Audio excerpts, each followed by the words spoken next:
It is very hard when the closest people betray your trust. These are the people you count on and trust. It's one thing when one close person lets you down, but it's quite another when several are plotting against you at once. Unfortunately, that's exactly what happened to me, and it took me a long time to recover from the betrayal. Family is something to cherish because it is irreplaceable. I do not know where this statement came from, but I consider it indisputably true. Personally, if I had the opportunity, I would not hesitate to part with most of my relatives. Let me clarify a bit. I was the youngest of 3 siblings, and although some believe that the youngest child is often preferred, my parents did not seem to receive such a memo. Despite our family's financial resources, I was constantly receiving the least attractive food. I was assigned the most undesirable household chores, and I was the only recipient of hand-me-down clothes.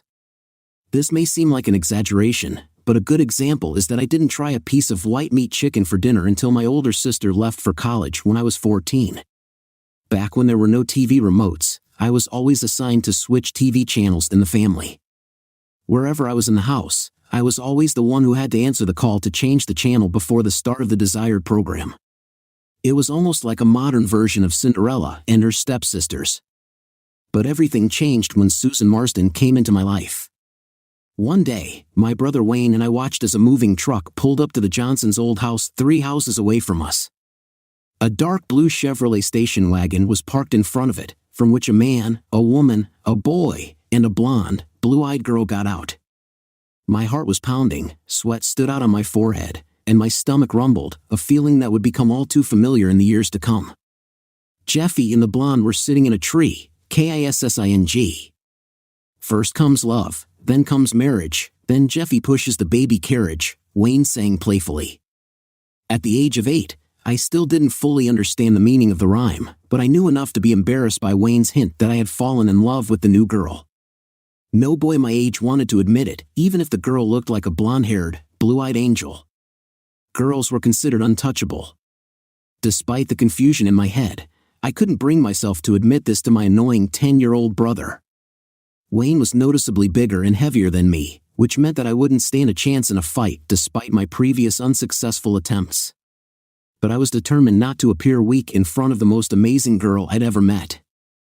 Eddie and Susan Marsden, aged 12 and 8 respectively, were the only children on our block, so my siblings and I often spent a lot of time with them. Susan and I used to play together a lot because we were the same age. She had a fighting personality and, like me, she was great at throwing baseballs and footballs. Our friendship quickly developed, and in a short time, we became best friends. Despite the fact that Susan had made connections with other girls in our rural town, we continued to trust each other until the end of the 8th grade. Although we had never kissed by that time, we often held hands, whether at school or in public places. Teasing male friends about my crush on her, I hid it, secretly enjoying it. In my eyes, Susan was the most beautiful girl in town, and she never stopped making my heart beat faster. But when the school year came to an end, my world seemed to collapse.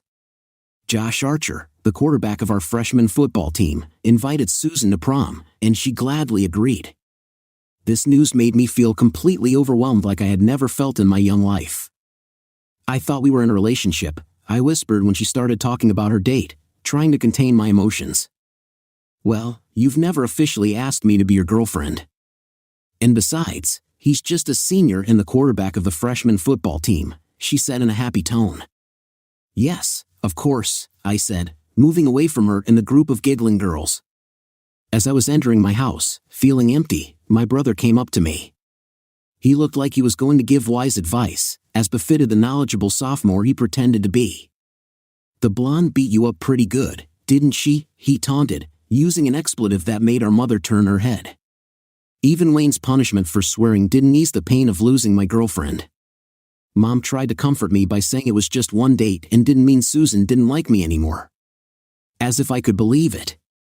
I avoided going to Susan's house, and she didn't come to me during the week leading up to the freshman party.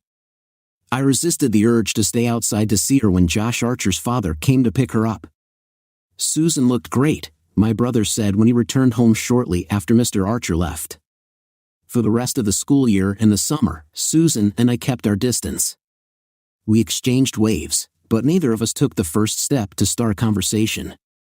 I couldn't deny it, I felt miserable. She seemed to have withdrawn into herself, and I was still stuck in the past. I hardly talked to other girls and spent most of my time playing baseball during the day and basketball in the evenings. I was pretty good at sports, and doing it helped me take my mind off Susan. My brother made it his mission to keep me up to date on her dates, always breaking the news to me when she was seeing someone new. My parents repeatedly noted Susan's absence from our family gatherings. My brother was happy to talk about how he saw her with different guys, and my sister Diana often stood up for me, pointing out that my brother himself did not particularly like ladies. "I'm thinking of asking Blondie out on a date," my brother said, noticing her friendliness towards me and readily offering. "If she agreed to go on a date with you, you'd regret it," I warned with annoyance. But focusing on my brother, I did not expect a sudden slap from my father, which fell on my face and head, almost causing me to fall off my chair. "You're lucky you're too far away for me to reach you," my father warned my brother sternly. "But let me be clear, if I catch you joking with Susan, there will be consequences, and they won't be mild." "Yes, sir," Wayne grumbled back. The beginning of my first year of high school was amazing.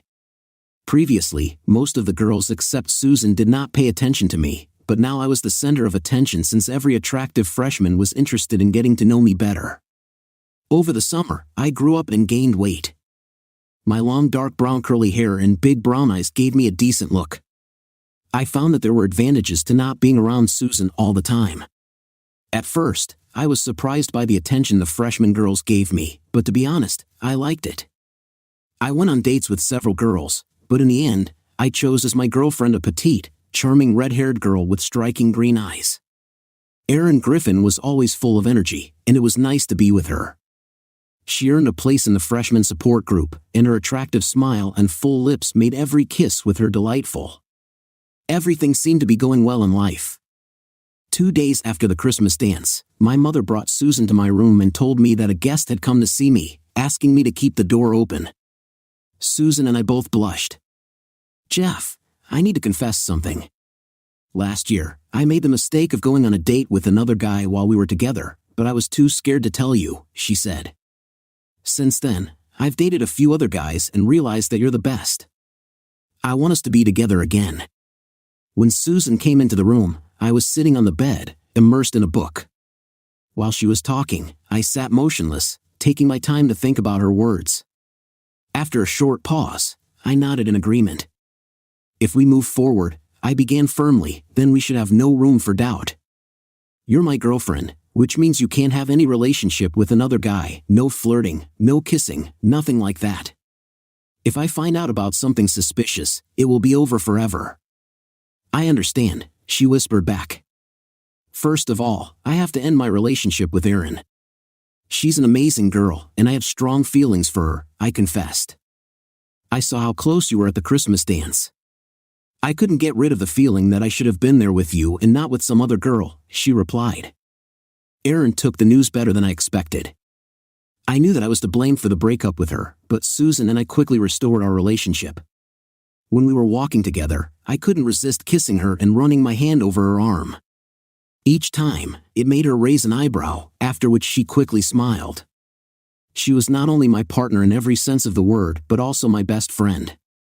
Despite the fact that other guys were trying to get her attention, I knew that she remained loyal to me. We decided to go to the University of Wisconsin-Madison together. In our freshman year, we lived on the same floor in the same dorm. For the next 3 years, we lived together in an off-campus apartment. Although our parents were aware of our living situation and did not quite agree with it, they mostly treated it with understanding. Susan had to assure her parents that she would continue to use contraceptives until graduation. We got married after our sophomore year, and our parents organized a beautiful wedding for us. Everything went smoothly until the very end of the celebration when Wayne made the mistake of inappropriately touching my wife while we were dancing to a slow song at our wedding. Even though I was on the other side of the room, I quickly intervened, took his hand away, and hit him on the lips. "Oh," he exclaimed as blood gushed from his gums. "I've already warned you, you idiot, never touch my wife," I shouted as the audience rushed to separate us. After he came to his senses, the rest of the wedding went smoothly. I decided not to focus on the fact that my wife never interfered when my brother touched her from behind. After graduating from university, Susan and I moved back to our hometown. I got a job as an editor for a small magazine group, and Susan worked for a nonprofit organization until we decided to start a family. With the arrival of our children, she became a stay-at-home mom supported by my income. I understood that I would not receive a large salary, but I was grateful for the opportunity to provide for my family. My troubled brother became less problematic when he moved to California a year later with his wife, with whom he lived for 2 years. Known for his conversational skills, he excelled at a job in television advertising sales. My mother told me that he had achieved great success, living in a luxurious house in a posh neighborhood.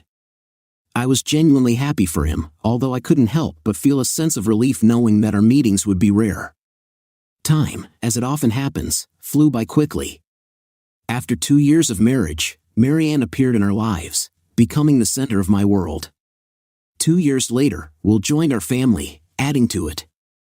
Even at the age of 38, Susan continued to fascinate me. Her presence still stirred my heart. We shared a passion for fitness, and I couldn't stop admiring her figure, which looked as beautiful as it did during our wedding. Despite having given birth to 2 children, she even seemed prettier, and her breasts became a little fuller, her hips and buttocks had slightly increased in curve. She had turned into a more mature version of herself, and I was grateful that she belonged to me. The news for Mom was heartbreaking. Despite the fact that my brother has never smoked, he was diagnosed with lung cancer, and according to doctors, he has about 2 years left to live. Apparently, he suffered from symptoms for several months, not paying attention to them until he couldn't cope with them on his own anymore. By this point, Wayne had already gone through 2 marriages and a divorce. Both of his ex-wives had difficulty coming to terms with his infidelity, but the positive thing was that they did not have children together. The luxurious house he owned was lost during the divorces, and now he lived alone in a modest 2-room apartment in a not very prosperous area. Despite a successful career, it was obvious that Wayne would need help in the coming days, and Mom had several suggestions on how we could all support him together. The following Sunday, she held a family meeting at our parents' house, hoping that Susan, Diana, Ronnie, and I would be present. Many important decisions were discussed at the meeting.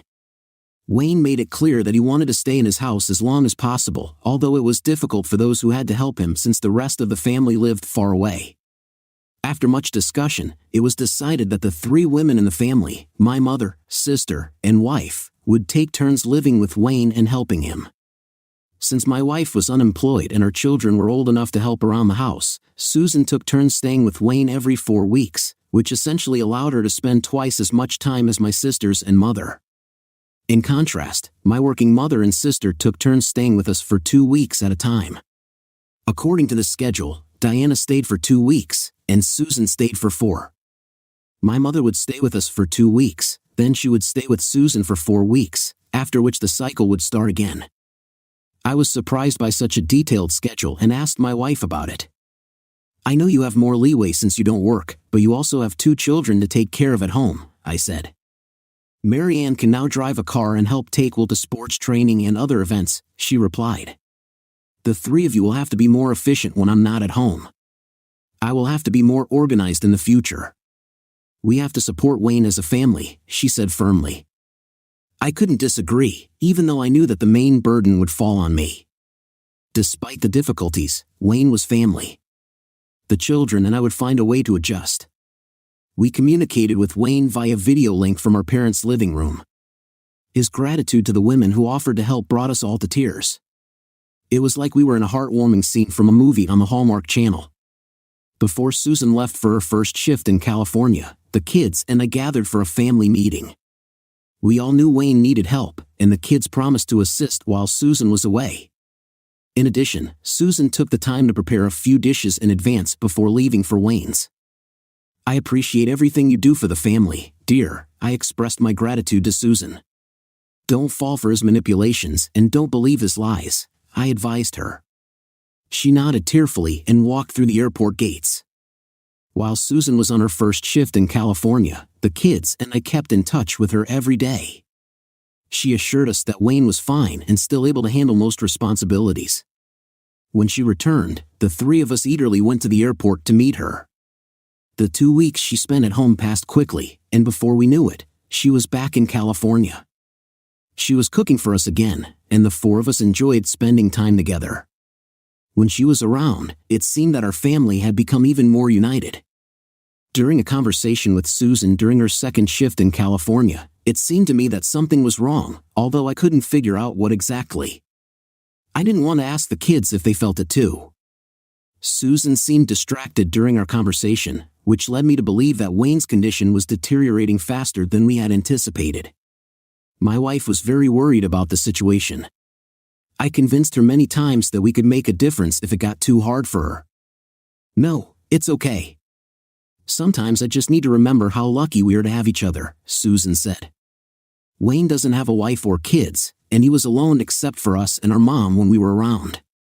It must be very difficult," she said. We did a great job of managing during Susan's absence. The household was running relatively well, but it was difficult for me to adjust to the fact that my partner and best friend would not be around every day. Susan's absence also meant a lack of intimacy. In the month of her absence, our physical connection had dropped from 3 times a week to 0. I couldn't help but wonder if she felt this absence as much as I did. When I went to pick Susan up from the airport for the second time, I even thought about booking a hotel room so that we could be intimate before heading home. By the time I got to the airport, the desire was so strong that I had difficulty finding a comfortable position in my jeans. Looking forward to meeting my wife after 2 months of separation, I felt incredibly tense in the car. I had to calm down a bit before heading into the airport, fearing that strong feelings might overwhelm me. When she finally appeared at the gate, dressed simply in jeans and a blouse, she seemed as stunning as if she were wearing a ball gown. I couldn't help but notice the fatigue in her demeanor as she approached me, but my excitement overshadowed all my fears. It was only when she sluggishly returned my kiss that I began to suspect something was wrong. Pulling away, I couldn't help but notice the weariness in her eyes. It occurred to me that my brother's health problems were most likely putting a lot of pressure on her, even if she didn't express it openly.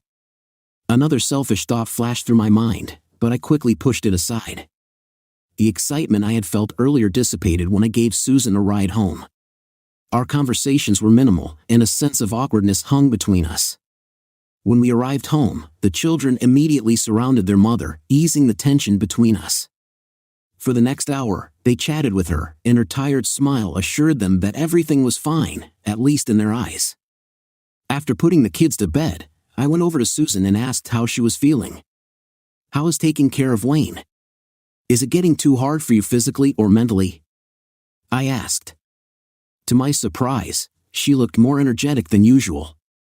"What's on your mind, Jeff? Do you think I can't handle this?" she asked. "I'm just a little tired from sitting at the airport for hours and the long flight, but I have everything under control. Mom and Diana came to pick up Wayne," she snapped. "Okay, no problem. I understand. You just look tired, that's all I meant," I replied, getting up from my seat and heading to the kitchen, pretending to want a drink.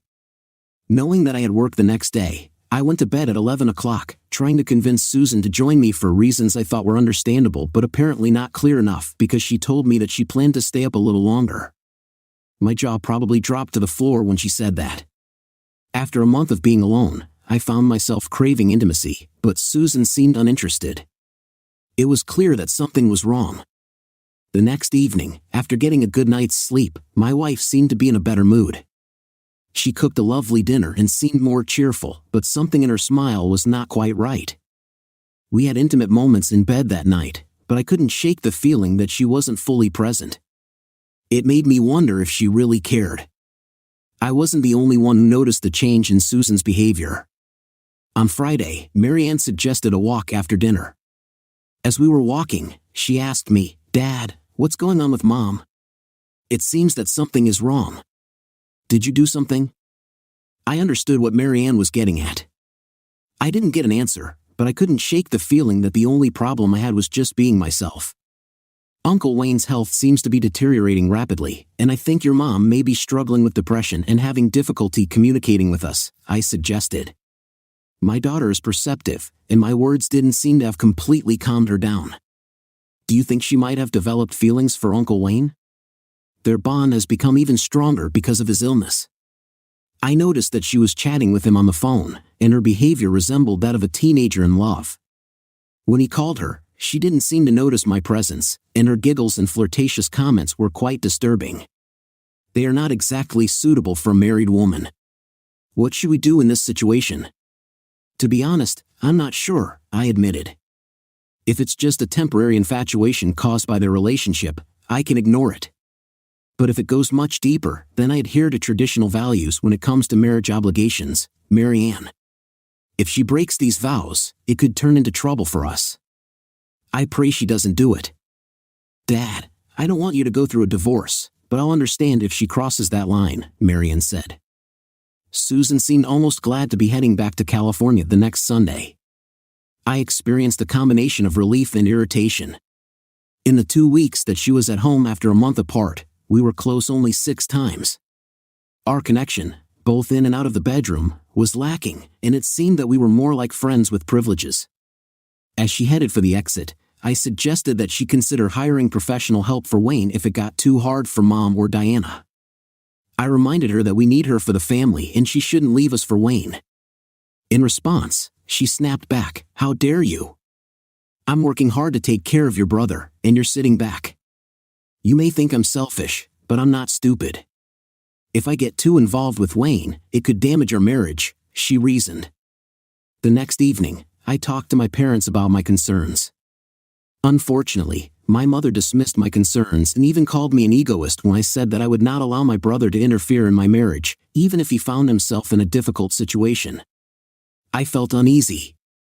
"Jeff, you can't be serious about this," Mom insisted. "He's your brother, and she's your wife, and you take care of both of them." "But is it true, Mom?" I asked. "Is my love for them really that deep?"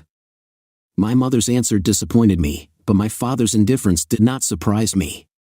He always preferred my brother, even in adulthood. My affection for Susan has not waned since childhood, although I suspected that she had crossed all boundaries in her relationship with my brother.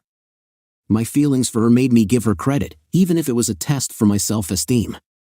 Perhaps someone would consider this self-esteem, but regardless of the label, I was determined to maintain my integrity and self-esteem.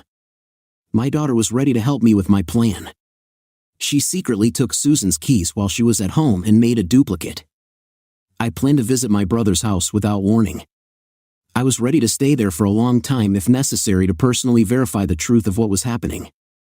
I decided to wait 2 weeks after my wife left for California before joining her. Arriving at Wayne's house in a rented car, I got there at 2 in the morning with a small glimmer of hope, although deep down, I knew what I would find. I found them both asleep in Wayne's bed. In a fit of anger, I poured a pan of cold water over their heads, which made them scream in shock, trying to cover their naked bodies. As soon as they saw me standing with the phone, their screams quickly turned into threats. "If you weren't dying, I would have killed you," I shouted to my brother. "And as for you, Susan, if you can understand, we're done. You don't have to come home after your month is over. You can stay here with him until he dies." Susan, tears streaming down her face, tried to cover herself with her hands, but it was pointless. "Really, Susan," I said firmly. "You should have shown more modesty before sleeping with my despicable brother." "I'm so sorry, Jeff," she whimpered. "But he's dying, and I thought I was offering him comfort. He's a family member, so I thought it was acceptable." I chuckled mockingly. "If you wanted to comfort him that way, you should have hired an escort instead of acting like a. I'm not promiscuous. He's a family member. It was the right thing to do, even your mom agreed." "My mom? Did she think it was a good idea?" I exclaimed. "Yes. She, Diana, and I discussed what to do for Wayne. It was decided that he would not be able to do this for a long time, so we started last month," my wife explained. "So you, Diana, and Mom agreed on this without informing me, your husband, to whom you promised to be faithful many years ago? If the idea was really brilliant, why was I kept in the dark? You were going to tell me about it, weren't you?" Wayne seemed to have chosen the perfect moment to give me his opinion. "Don't worry, Jeff, your wife is amazing and great in bed," my brother chimed in. "The reason no one told you about this is because you're difficult to deal with, and we all knew you wouldn't react properly. Unfortunately, we were right. Have you completely devoted yourself to this clever plan? That's great, I said. The one who cheats gets a say, but not the faithful husband who remains in the dark? Well, you're right. It doesn't suit me to share a wife. You can take her away. I will find another one who will be faithful to me. No, Jeff, it's not forever. Wayne is dying. Please show compassion, Susan begged. Are you kidding me, woman? I replied incredulously. I showed compassion by letting him take care of himself for a month instead of sleeping with him like some woman. Stop calling me that. I'm not promiscuous, she countered. You are having an affair with a man who is not your husband. That's what I call promiscuity, even if you disagree with it, I objected. What difference does it make what he thinks? Wayne interjected. I think you're a wonderful daughter-in-law. Susan and Wayne put on their robes, and she started changing the wet sheets. And how long has this been going on? I asked my wife. I realized that she was trying to soften the blow somehow. Lying had never been her strong suit, at least not in the past. We started a relationship in the last month of my stay here. He doesn't have much time left, Jeff, she pleaded, tears welling up in her eyes. Please spare me the innocent pretense. We all know that you are unfaithful and he is a liar. That's enough, I muttered. Throughout the entire argument, my brother stood aside with a smug expression on his face, as if he had the key to life's greatest mystery in his hands. While Susan was fiddling with the sheets and the washing machine, he took the opportunity to make a snide remark, believing that I would not answer a man on his deathbed. You know, buddy, she's really something in bed, he said. And it wasn't difficult for me to convince her to stay in my room. Do you know why? Because I could. I won, Jeff. I won. You've been insufferable all your life, Wayne. There's nothing surprising in the fact that lying on your deathbed you will become even more unbearable. I wish you nothing but eternal damnation. Enjoy the time you have left if you can, despicable person. I left the house and headed to the airport to catch a flight home. Before 8 in the morning, I was lying on the couch in the family room when my kids came in. I stood up and hugged each of them.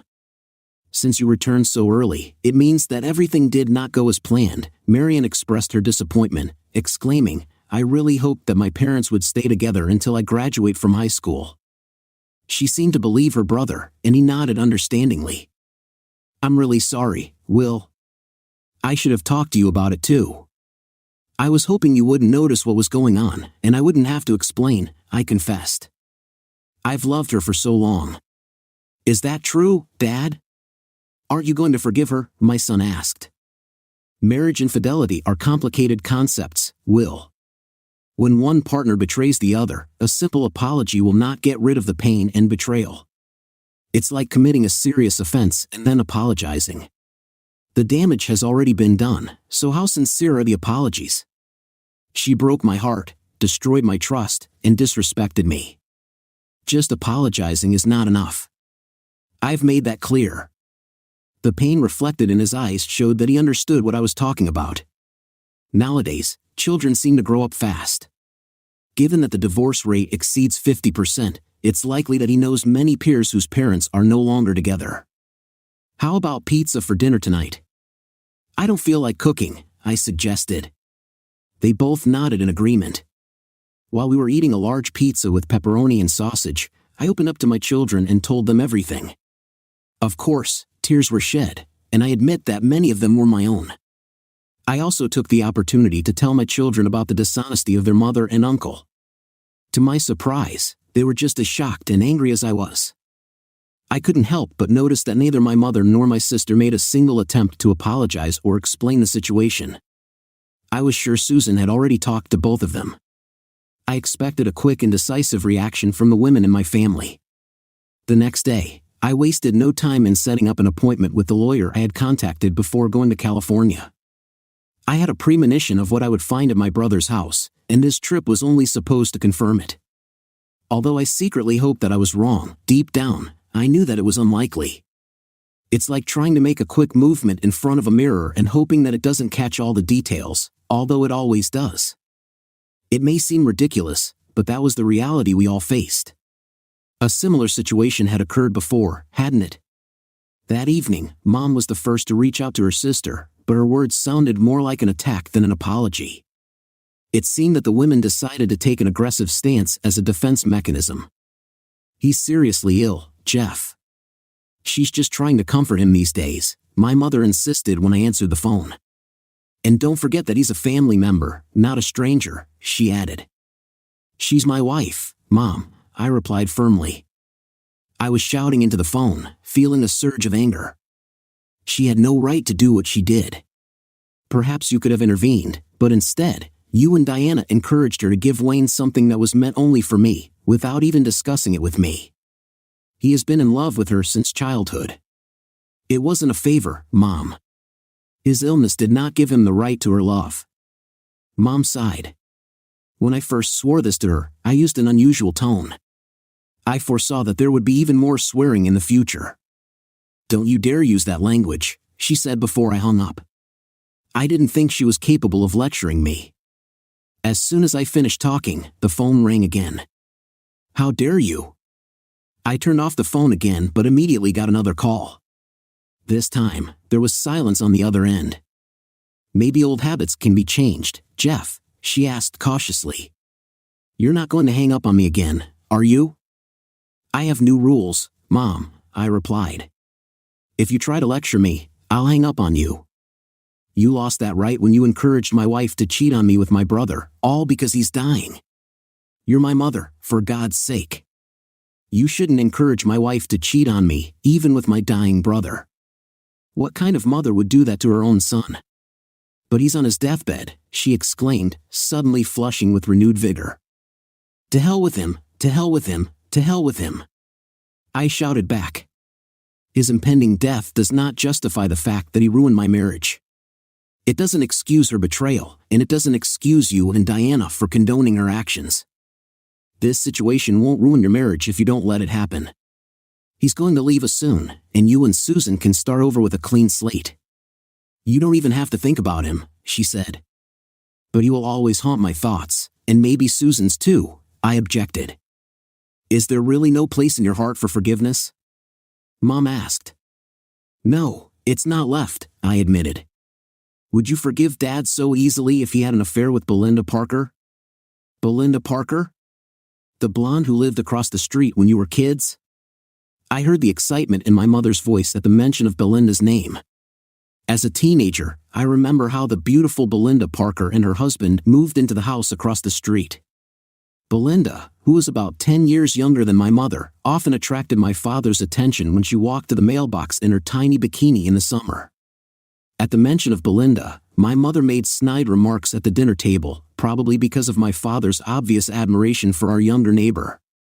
"If Belinda was on her deathbed, would you let my dad sleep with her?" I asked. "That's a ridiculous comparison," she snapped. "It's not that simple," I replied softly. 2 days later, my sister called and apologized, which comforted me. "It's a pity that I didn't notice this sooner," Diana admitted. "We all got caught up in Wayne's disease and made the wrong choice. Even though we're a family, I shouldn't have supported Susan's betrayal just because Wayne was sick." Ronnie was furious when I told him about Susan's actions, which were carried out with the approval of my mother and me. Since then, he has not spoken politely to me and even suggested that hitting me would be justified. "It looks like I'm going to have to put in a lot of effort to regain his trust," she lamented. An hour later, Ronnie called and sincerely apologized for his sister's behavior. "I had no idea, Jeff. I'm really sorry. If I had known, I would never have supported such stupidity." "What are you going to do now?" he asked. "I've made my decision, Ron." Despite Wayne's attempts to seduce her, Susan maintained control over her actions. Using his illness as an excuse was just that, an excuse. Despite pressure from Diana, Mom, and her sister, Susan eventually decided to forgive Wayne without asking my permission. This was not a one-time case because she had been involved with him for the past 2 months. Ronnie assured me that he would support me no matter what decision I made. I waited until Susan's plane took off before I contacted her parents. I had to tell her parents about what their daughter was doing in California with my brother. As expected, they were shocked and ashamed when they found out the truth. "Is this some kind of sick joke, Jeff?" her father shouted over the phone. "No, Dad. I wouldn't joke about such things," I replied. He always had feelings for Susan, and he decided to take a chance and make a move, thinking he had nothing to lose. I'm not sure if my mother and sister knew about his intentions in advance, but they definitely supported him, I clarified. "She's too smart to be convinced of such nonsense," my father-in-law complained. "I'm sorry that we raised a daughter who behaves like this, Jeff. I am genuinely surprised. Yes, I can't stand this kind of behavior, and I don't think I'll ever be able to trust her again," I confirmed. "As soon as she arrives, I will hand her the divorce papers." I held out until Susan's plane took off so my relatives couldn't warn her. Their swearing wouldn't have served as a warning anyway. I wanted Susan to be as stunned as I was by her betrayal. She should already know that I can be vindictive, and I plan to make her pay for it many times over. Her lack of communication for 2 weeks after my discovery did not come as a shock to me. She knew perfectly well that empty apologies would only make the situation worse. Instead, she knew that the most effective way to calm my anger was to physically be next to me, lying in our bed wrapped in her comforting embrace. Although this strategy had worked before, this time it was different. It wasn't just a disagreement, it was a betrayal. As always, I was waiting for her when she came out, but this time there were no hugs and kisses. It was clear from her surprised face that she was not ready for what was about to happen. A young man approached her and handed her an envelope with documents. "After all these years, you couldn't even do it alone at home," she whispered. "After you couldn't even tell me honestly about your infidelity, forcing me to find out about it myself? You're lucky that I didn't go to extreme measures when I caught you together. But none of you are worth me going to jail. He will soon meet his fate, and as for you, you will remain only a painful memory, which I hope to bury deep in my mind as an annoying mistake in time." Tears silently flowed down her face as she tried to contain her emotions in public. Without thinking, I took a napkin out of my pocket and handed it to her. The trip home was mostly in silence, which was fine with me. When we arrived at the house, she couldn't resist asking who knew about her actions. She admitted that she was just talking too much, and I couldn't help but laugh, which only seemed to upset her.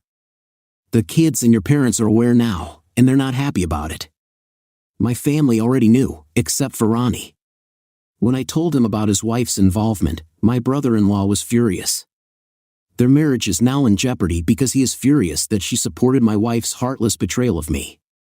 Although I tried to be diplomatic in my words, he expressed his anger much more sharply. "The positive thing for you is that my parents still consider your act incredibly kind." Of course they do. Their preference for another son has never been unnoticeable. I wish I was the one dealing with mortality. "Don't say that, Jeff," she said. "They take care of you." "I know," I added, "almost as much as they love Wayne."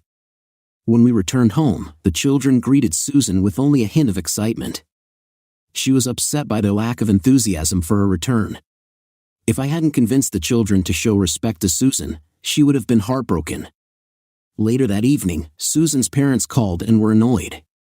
Turning on the speakerphone, we all heard her mother say a derogatory word to her. Susan quickly turned off the speakerphone and left the room. Grandma was furious because I had never heard her use such expressions before. Marianne commented on this immediately after Susan left the room. Susan's face was red with anger when she returned to the room after the phone conversation. The children felt the tension and quietly left, leaving us in awkward silence. After a few minutes, Susan finally spoke. "Do you really think that a divorce so suddenly, Jeff, is the best solution?" She hesitated, her voice breaking when she mentioned a matter we hadn't discussed yet. "I've known about your relationship with my brother for a long time, and I've been more than kind. But I doubt you didn't even think about your actions when you lived with him those 2 weeks after I found out," I hastily replied.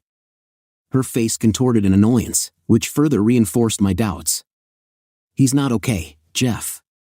He doesn't have much time left. I'm just trying to help," she meekly defended herself. "Are you going to start sleeping with other terminally ill people?" "I'm sure it will bring happiness to many," I asked sarcastically. "I see in you a woman who used this situation as an excuse to be with my brother," I replied sarcastically. She pursed her lips, her eyes flashing with anger when I met her gaze. We gave each other innocence, Jeff. Remember, you're the only man I've ever been with. Have you ever thought about being with another woman? She confessed, finally being honest. I thought about it, but in the end, I didn't do anything because I'm committed to our marriage. I love you. I made you promises, and I'm going to keep them. I've only ever been happy with you, I said. I could see that she was uncomfortable and I could feel her inner conflict as she searched for an answer. He's leaving soon. Only our families know about what happened. No one else should know about this, Susan complained. I don't think I can just stop, Jeff, she said, justifying her actions. He doesn't have much time left. That's probably the worst thing you could say, Susan. Even if you promised never to be with him again, our chances of reconciliation would be slim, I added. So now we're haggling? You want to keep sleeping with my damn brother until he dies and then reunite with me, pretend that nothing happened, and live happily ever after? Now you're trying to bargain for extra time from him. You are either very trusting or shamelessly unfaithful. I don't care that he's in critical condition, our marriage is falling apart. That should be your priority. But it doesn't seem to matter to you, because at the end of your 2-week visit home, you returned to California as if nothing else mattered. I didn't ask any questions and you didn't talk about it yourself, but I assumed that you were still dating my brother despite his rapidly deteriorating health. Despite the fact that Susan and the children kept in touch regularly, my conversations with Susan were limited to about once a week. During these conversations, she casually mentioned his deteriorating health and her imminent return, which I preferred not to pay attention to. But when she called a week before her return, the tone of her conversation seemed strange to me and suggested that Wayne's health was rapidly deteriorating. And then she dropped a bombshell. She's pregnant, she whispered almost inaudibly. Her words barely reached my ears, but they still made an impression. I thought for a moment before replying. This is a difficult situation, Susan. What? She snapped. I explained, the judge can postpone the divorce until the child is born. No, he won't do that, she insisted. The child is not yours, so this should not affect the divorce process. I can say it's yours, she offered. I warned her that lying in court is perjury and can lead to serious consequences. In addition, DNA tests can distinguish close relatives after a few months of pregnancy. On the other hand, your child may inherit most of his property, I added. I made it clear that I would not be responsible for the child, only for Marianne and Will. We agreed to divide our property equally, and she would receive alimony. But unless my brother has more savings than I expected, in a few years you may have to look for a job, unless my parents decide to help you because you will give them another grandson, the only one from Wayne. After the children decided to live with me, the judge allocated me the house until the youngest child graduated from college. Susan's lawyer was upset, but the judge seemed to take into account Susan's infidelity, even though we lived in a no-fault state. The divorce was formalized 6 months later. Wayne's death exacerbated the worries of Susan and our parents. I decided not to attend the funeral, knowing that I could take revenge. Almost 2 months later, Susan gave birth to a healthy baby boy, whom my children happily shared with me. They warmly welcomed their new stepbrother, knowing about my boundaries. I will not harm the child, but I will not enter into the role of his late father. I made the decision to cut my parents out of my life after they supported my ex-wife, Susan, who moved in with them after the birth of the child. Despite the fact that Susan got a part-time job and my parents helped take care of the child, I felt that their actions went against my boundaries. Although they advised me to accept the situation and move forward, I decided it was better to distance myself from them. I cut off all communication with my family members by blocking their numbers and avoiding family meetings. The only people I kept in touch with were Ronnie and Diana, but on the condition that they promised not to disclose my whereabouts or activities to my parents or ex-wife. It wasn't easy for my sister, but Ronnie made it clear that he would leave her if she didn't agree to keep my secrets. Knowing that her marriage was in a fragile state, Diana chose to keep her thoughts to herself.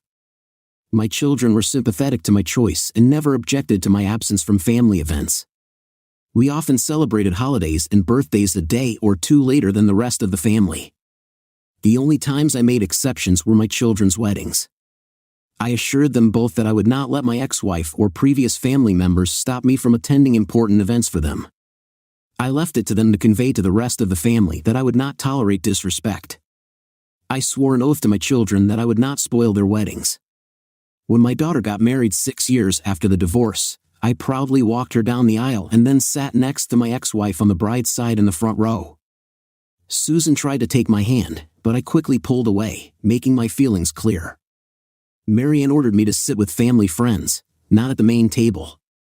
The news of my divorce from Susan due to her infidelity had already spread, so there was no need to discuss the details again. We all had a good time at the table, and I tried to communicate and fulfill my duties as the host of the event, considering that I was the one who paid for everything. During the event, I made sure to visit every table, including going to the family table to thank them for coming. While expressing my gratitude, I noticed that my ex-wife and parents were looking at me strangely, after which I quickly moved on. Throughout the evening, I danced with every woman at my table and several others, with Susan glancing in my direction from time to time. Although I had not planned to ask her to dance, in the end, Marianne asked why I didn't ask our mother to dance. "No, dear, I won't invite her." "I'm sorry, but I'm not interested." "Let's not spoil the evening," I replied. I saw Marianne thinking about the situation. Maybe she wanted to push the issue but in the end decided not to. She went up to her mother and spoke to her, shaking her head. Susan looked at me with tears in her eyes. 2 years later, I didn't pay for my son's wedding. Instead, he discussed his family situation with his future in-laws. I was sitting at a table with friends and listening to him talk about what he had to explain to his fiancée's parents. At first, this story disgusted me, but in the end, they showed understanding. Susan, on the other hand, felt insulted that our son had dragged her into this case and threatened to skip the event. I felt proud when Will told her that he would miss her at the wedding but didn't apologize for being frank. "It's not my fault, Mom," I heard him say on the phone. "You've made your decisions, I'm just delivering the message." Involuntarily, he had to meet with Amy's parents and admit that his mother had an affair with his father's brother. It was extremely embarrassing. 12 years after the divorce, I found myself sitting in my favorite pub on a Friday night, savoring a glass of Glenlivet. After the divorce, I tried dating, but no one could fill the void that Susan left in my heart. I couldn't deny it. I was really in love with her, and her betrayal hurt me to the core. To be honest, I still had lingering feelings for her. Despite this, I found solace in not allowing myself to fall into destructive behaviors such as alcoholism or mindless romances. I focused on my job, the friends who supported me, and the new hobbies I took up after the divorce. The life I had with Susan was different, but the one I was living now wasn't bad either. I didn't pay attention to the man sitting next to me until he held out his hand to me. He introduced himself as Melvin Downey, and I shook his hand in return. "Yes, I know who you are." "You are Susan's first husband," he said in a friendly tone. I giggled, feeling a sense of camaraderie with him. Maybe I can really find common ground with this guy, I thought. "I hope we don't have to share the heartache too," I replied. I didn't know that Susan had remarried. My children mentioned that she was dating someone, but they didn't tell me about the marriage. "They probably didn't want to upset you," he suggested. "Yes, they are so considerate," I agreed. "Can I ask you something?" he asked nervously. "Of course," I replied. I watched as beads of sweat appeared on his forehead and his expression filled with anxiety. "Do you think she'll cheat on me too?" "Do you believe in the saying once a cheater, always a cheater?" he asked. At first, I thought about leaving him in the lurch because Susan's actions were not my problem, but I decided to reassure him. "No, I don't believe in that saying. I think Susan will try to be a good wife to you." I definitely brought up the topic of her behavior, knowing that she wouldn't want to appear indecently in front of our children again. He thanked me sincerely, seemingly oblivious to the soft sigh that escaped him. I realized that I liked him. "Do you come here often?" he asked. "Yes, I usually come here on Friday evenings." "It's a nice, quiet place with friendly people," I replied. "Is it okay if I come in from time to time, just to chat, nothing more?" he offered, which I gladly accepted. Over time, Melvin and I developed a strong friendship. We often met at the bar and sometimes played golf together. Our bond became even stronger when we made a pact never to talk about a certain woman we both knew. When she asked Melvin if I had ever mentioned her and he said no, it infuriated her. He thought it was funny and teased me for weeks about it. I thought Melvin was exaggerating until I bumped into Susan during lunch at Applebee's. While I was savoring my burger, Susan sat down at my table with an angry and uninvited look. "Well, Susan, make yourself comfortable," I quipped when she sat down. "What's going on, Jeff? My husband thinks you're wonderful, but you never show up at the family parties I attend except for the kids' weddings. Everyone understands everything now, Jeff. You've made it clear that I'm the problem. I made a mistake, Jeff. I can't fix it. All I can do is apologize," she lamented. "That's the problem, Susan. Some things cannot be erased so easily with a simple apology." I never saw Susan again, but I often spent time with Melvin. One day, he came to the bar very drunk and angry. I immediately understood what was going on, and I was right. He found Susan and her lover in their marital bed, and a terrible thing happened. When Melvin caught her with the young guy, the young lover started running away, and Melvin chased him in desperation. Susan ran after her husband and dashed out onto the roadway, ignoring the traffic. Fate was not kind to Susan. She was hit by a car moving at high speed. Susan died from multiple injuries. When Melvin told me everything that had happened, my heart began to beat at a breakneck pace, and my vision blurred. My only true love in life had died. That's all for today, my friend. Do you think the cheaters got what they deserved, or did they get away with it?